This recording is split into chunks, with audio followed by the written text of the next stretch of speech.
Hello everyone, welcome to my YouTube channel. I hope you all are fine.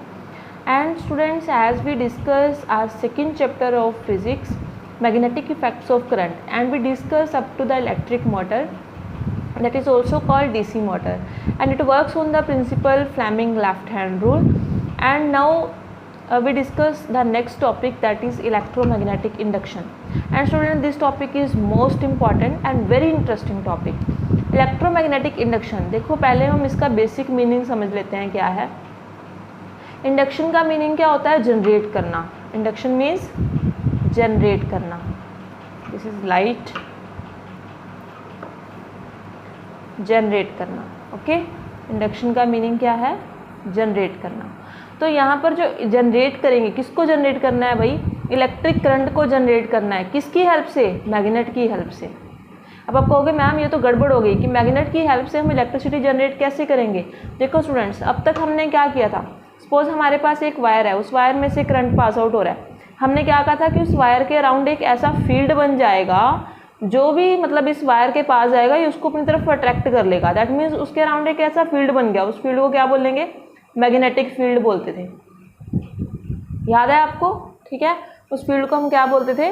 Magnetic field. पर अब हम क्या कर रहे हैं? अब हम मैग्नेट की हेल्प से इलेक्ट्रिसिटी को जनरेट कर रहे हैं। मैग्नेट की हेल्प से इलेक्ट्रिसिटी को जनरेट, तो वेरी इंटरेस्टिंग टॉपिक है। अब देखते हैं कैसे करते हैं। स्टूडेंट्स, इसको जो वर्डिंग दी हुई है वो क्या है कि when a coil is brought near the magnet, जब किसी कॉइल को हम किसी मैग्नेट के पास लेकर आते हैं तो करंट गेट इंड्यूस्ड, करंट वहाँ पर जनरेट हो जाता है। किसकी वजह से होता है? Due to the magnetic effect. अब स्टूडेंट, इसके लिए ना एक एक्सपेरिमेंट किया गया था, और जो एक्सपेरिमेंट किया गया था वो साइंटिस्ट का नेम था फैराडे। ठीक है, तो फैराडे ने ना मतलब क्या किया, 1999 टाइम्स ट्राई किया एक्सपेरिमेंट। 1999 टाइम्स एक्सपेरिमेंट ट्राई किया, और तब जाकर उसने क्या किया, वो थक गया, जैसे चिढ़ जाते हैं ना, गुस्से में आ गया। तो उसने क्या किया, मैग्नेट को बड़ी ज़ोर से कॉइल के ऊपर मारा।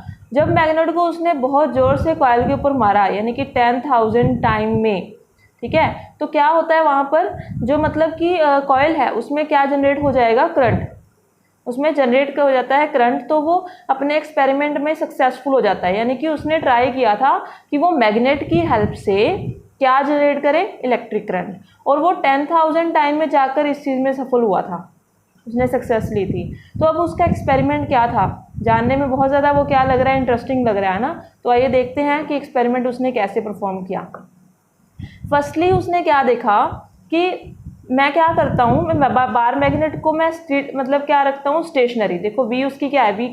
We here the velocity of the bar magnet. ये हमारे पास बार मैग्नेट है एक, नॉर्थ साउथ। यहाँ पर हमने बार मैग्नेट को क्या रखा है? स्टेबल कर दिया, हमने उसको रेस्ट में रखा है। वेलोसिटी हमने यहीं पर इसीलिए लिखी है कि v इज इक्वल टू 0। और ये हमने एक कॉइल लगा ली। देखो हमारे पास एक कॉइल है, ठीक है, समझ रहे हो ना आप। और यहाँ पर हमने एक डिवाइस लगाई है, गैल्वेनोमीटर। अब गैल्वेनोमीटर काम क्या करता है? गैल्वेनोमीटर का काम है चेक करना कि करंट इंड्यूस हुआ है या नहीं हुआ। चेक द इंड्यूस्ड करंट, मतलब ये करंट को चेक करता है कि सर्किट में करंट आया या नहीं आया। ठीक है, तो गैल्वेनोमीटर का काम क्या है? Check the induced current. अब क्या होगा? अब मैग्नेट क्या है? रेस्ट में है। मैग्नेट को तो मूव करवाना था। जब तक मैग्नेट मूव ही नहीं करेगी, उसने यही कहा था ना ऊपर कि मैग्नेट को वो मूव करवा रहा था, तो मैग्नेट को जब तक मूव ही नहीं करवाया, उधर से कॉइल भी रेस्ट में है। या तो देखो कॉइल को मूव करवाओ या फिर मैग्नेट को मूव करवाओ। यहाँ पर तो दोनों पोजीशन रेस्ट में पड़ी हैं, दोनों ही ऑब्जेक्ट रेस्ट में है। तो मीनिंग क्या है? यहाँ पर कोई भी जो गैल्वेनोमीटर है वो कोई भी डिफ्लेक्शन शो नहीं करेगा। यहाँ पर ना गैल्वेनोमीटर की नीडल होती है, वो डिफ्लेक्शन शो करती है। तो गैल्वेनोमीटर बेसिकली ऐसे बना होता है, यहाँ पर गैल्वेनोमीटर की एक नीडल होती है, वो नीडल डिफ्लेक्शन शो करती है।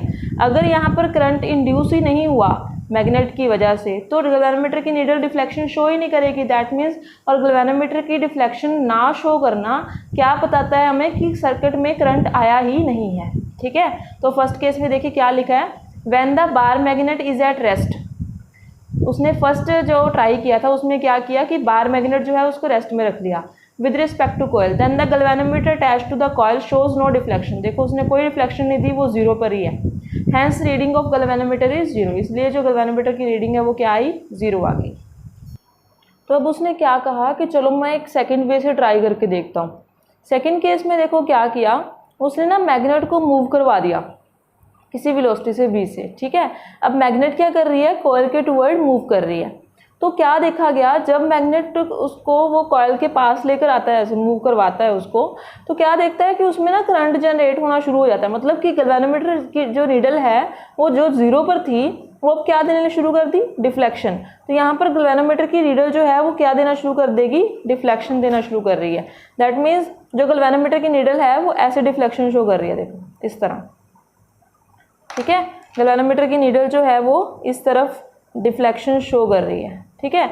तो मतलब जो नॉर्थ पोल है, अब स्टूडेंट्स आपको याद हो कि जब भी नॉर्थ पोल बनता है तो कौन सी डायरेक्शन में करंट जाता है, एंटी क्लॉकवाइज। तो यहाँ पर जो करंट है वो कैसे जाएगा, एंटी क्लॉकवाइज, मीनिंग ऐसे। बात समझ रहे हो, ठीक है। तो करंट जो है वो उसमें सर्किट में ड्रॉन होना शुरू हो गया, फ्लो होना शुरू हो गया। तो मीनिंग उसने क्या देखा कि when north pole of the magnet, जब वो नॉर्थ पोल को मूव करवाता है toward the coil, then galvanometer shows deflection. तो गैल्वेनोमीटर ने डिफ्लेक्शन शो करी। दिस मीन्स गैल्वेनोमीटर का डिफ्लेक्शन शो करना ही क्या बताता है, that the current is induced in the coil, कि सर्किट में या कॉइल में क्या आ चुका है, करंट। उसी करंट को आप क्या बोलते हो, इंड्यूस्ड करंट। तो इंड्यूस्ड करंट क्या है, जो करंट ऑलरेडी पहले नहीं था उसको जनरेट किया गया। किसकी वजह से जनरेट हुआ, मैग्नेट के मोशन से। मैग्नेट के मोशन से या कह सकते हैं कि मैग्नेटिक फील्ड की वजह से। तो जो करंट मैग्नेटिक फील्ड की वजह से इंड्यूस हो रहा है उसको हम क्या बोलेंगे, इंड्यूस करंट। और प्रोसेस को क्या बोलेंगे, electromagnetic induction. So I guess कि अभी आपको थोड़ा थोड़ा समझ आ रहा है। तो ये फ्राइडे के एक्सपेरिमेंट कि पहले मैं ऐसे करके देखता हूँ कि मैंने मैग्नेट को स्टेबल करके देखा कि करंट इंड्यूस हुआ, नहीं हुआ। फिर उसने कहा कि चलो ऐसे करके देखते हैं कि मैग्नेट को मूव करवा के देखते हैं। फिर उसने देखा कि मैग्नेटिक नीडल ने, सॉरी ये गैल्वेनोमीटर की नीडल ने क्या किया, डिफ्लेक्शन शो की, ठीक है। अब देखते हैं थर्ड केस। फिर उसने क्या सोचा, कहते अब मैं ऐसे करके देखता हूँ कि मैं ना मैग्नेट को मतलब कि कॉइल से दूर लेकर जाता हूँ, मतलब ऑपोजिट साइड मूव करवा रहा हूँ। तो थर्ड केस उसने क्या किया, व्हेन द बार में, ये बाद में पढ़ेंगे, पहले करके देखते हैं। जब वो मैग्नेट को क्या करता है, किसी वेलोसिटी v से कॉइल के अपोजिट लेकर जा रहा है उस साइड, ठीक है। तो क्या हो रहा है, यहाँ पर गैल्वेनोमीटर की नीडल जो डिफ्लेक्शन दे रही थी पहले इस साइड, है ना, वो गैल्वेनोमीटर की नीडल क्या करेगी, डिफ्लेक्ट कर देगी ऑपोजिट डायरेक्शन में। क्योंकि भैया करंट अब क्या जा रहा है, मैग्नेट अभी क्या जा रही है, मोशन क्या हो रहा है, बैकवर्ड हो रहा है, मोशन बैकवर्ड हो रहा है। मैग्नेट दूर जा रही है कॉइल से, तो करंट जो गैल्वेनोमीटर की नीडल थी जो पहले इस साइड डिफ्लेक्ट की थी, अब वो किस साइड डिफ्लेक्ट करेगी, अगेन इस साइड, ठीक है। तो फिर क्या होगा, यहाँ पर जो करंट जनरेट हो रहा है उस चीज को आपने ध्यान में रखना है कि करंट किस डायरेक्शन में जनरेट होगा, इन द क्लॉकवाइज डायरेक्शन। बात समझ आ रही है, ठीक है। तो क्लॉकवाइज डायरेक्शन में करंट क्या हो रहा है, जनरेट हो रहा है। तो जब आप मैग्नेट को सर्किट के या कॉइल के टुवर्ड लेकर आते हो तो एंटी क्लॉकवाइज डायरेक्शन में करंट जनरेट होगा, और जब आप उससे दूर लेकर जा रहे हो तो किस डायरेक्शन में करंट हो जाए, जनरेट हो रहा है, क्लॉकवाइज डायरेक्शन में, ठीक है। तो ये आपके पास यहाँ पर ये एक्सपेरिमेंट है, इसको आपको ऐसे ही याद रखना पड़ेगा, और वैसे आप करके भी देख सकते हो। ये उस एक्सपेरिमेंट का रिजल्ट है, ठीक है, कि ऐसे हो रहा था। उसके बाद उसने सोचा कि चलो ऐसे करके देखते हैं, मैग्नेट को भी मूव करवा लेते हैं और कॉइल को भी मूव करवा लेते हैं, दोनों को मूव करवा लेते हैं। तो जब उसने क्या किया, मैग्नेट को मूव करवाया किसी वेलोसिटी v से, उसी ही सेम वेलोसिटी से उसने मूव करवाया किसको, कॉइल को, टुवर्ड द मैग्नेट, ठीक है। तो अब क्या होगा, देखो दोनों की वेलोसिटी क्या है, सेम है, उसकी भी वेलोसिटी v है, उसकी भी वेलोसिटी v है। नेट वेलोसिटी कितनी हो जाएगी, जो यहाँ पर नेट वेलोसिटी की वैल्यू आएगी विद रिस्पेक्ट टू कॉइल या with respect to each other, दोनों की कितनी हो जाएगी, v minus v, that is 0। मतलब नेट वेलोसिटी क्या आ रही है, 0। और जब नेट वेलोसिटी ही 0 है तो वहाँ पर जो करंट होगा आपका, ठीक है, जो वो करंट है वो डिवेल्प ही नहीं होगा, क्योंकि वेलोसिटी ही 0 हो गई। यानी कि गैल्वेनोमीटर की नीडल जो है वो कोई डिफ्लेक्शन नहीं देगी, गैल्वेनोमीटर की नीडल जो है वो 0 पर ही रहेगी। बात क्लियर हो रही है, ये वाला पॉइंट एक बार फिर से देखिए, when both the bar magnet and the coil, जब बार मैग्नेट और कॉइल दोनों मूव कर रहे हैं टुवर्ड ईच अदर, एक दूसरे की तरफ, तो with the same velocity v, then the net velocity is zero. Net velocity क्या है? जीरो। अगर नेट वेलोसिटी ही जीरो है तो गैल्वेनोमीटर की नीडल कोई भी डिफ्लेक्शन नहीं देगी, और गैल्वेनोमीटर की नीडल का कोई भी डिफ्लेक्शन ना देना क्या शो करता है? नो करंट, कि कॉइल में कोई भी करंट इंड्यूस नहीं हुआ। तो ये उसने 4 टाइप से उस एक्सपेरिमेंट को करके देखा था, ठीक है, कि फर्स्टली उसने क्या किया, बार मैग्नेट को रेस्ट में रखा, कॉइल में कोई करंट जनरेट नहीं हुआ। सेकंड केस में उसने बार मैग्नेट को मूव करवाया टुवर्ड द कॉइल, तो करंट जनरेट हुआ एंटी क्लॉकवाइज। फिर उसने मूव करवाया बार मैग्नेट को away from the coil, then the current generate in the galvanometer in the coil and that current is in the clockwise direction. Fourth में उसने दोनों को मूव करवाया and they both have net velocity 0, that's why there is no current in the coil and the galvanometer show no deflection. So now we can bound up the topic that with what are the conclusion of the topic, conclusion of electromagnetic induction and conclusion of these all methods, ठीक है, of this all experiment. तो firstly क्या देखा गया, when ever there is a relative motion between magnet and coil, जब relative motion है किसके बीच में, मैग्नेट और कॉइल के बीच में, या तो मैग्नेट कॉइल की तरफ मूव कर रही है या कॉइल मैग्नेट की तरफ मूव कर रही है, तो क्या जनरेट हो रहा है, करंट इंड्यूस हो रहा है। फर्स्ट चीज ये देखी गई। सेकंड क्या देखा गया, the direction of the induce current will get changed with change in the direction of motion, कि जैसे ही हम मोशन की डायरेक्शन को चेंज करते हैं तो उस टाइम पर मोशन किसका हो रहा है, देखो यहाँ पर मैग्नेट का देखा था कि जब हम मैग्नेट के मोशन को चेंज करते हैं, उसकी डायरेक्शन को चेंज करते हैं, तो हमारे पास जो इंड्यूस करंट है उसकी डायरेक्शन भी क्या हो जाती है, चेंज हो जाती है।